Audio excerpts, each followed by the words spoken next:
amo na ang kiwal. Ang kiwal, halimbawa,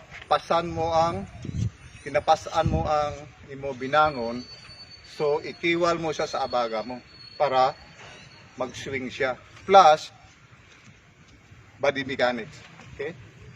Amo ni ang kiwal. Duso, kaysang unang panahon sa mga tigulang, pag mag-istorya sa isang tao nga akig, amo na yung posisyon. Kaya in kaso may ara-atak, iduso na lang ang blade, atake na. Plus may jutay nga labo, so may additional siya nga power. Tapos follow up. So follow up ha.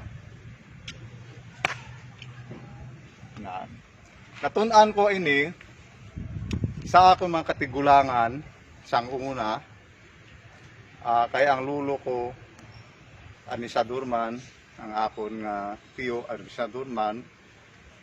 So amo ni ang ilang technique. Pasandi hanot, ilalim, idalom, hinha,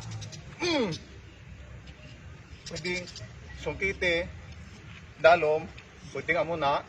So atak, pwede siya. Diri, pwede siya. Okay? So, kung halin sa sirada, amo ni ang atak. Halin sa aberta, amo ni ang atak. Boom, boom.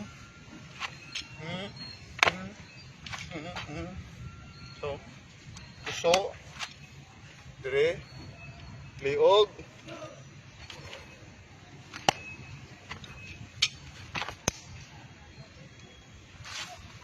amo na ang kiwal.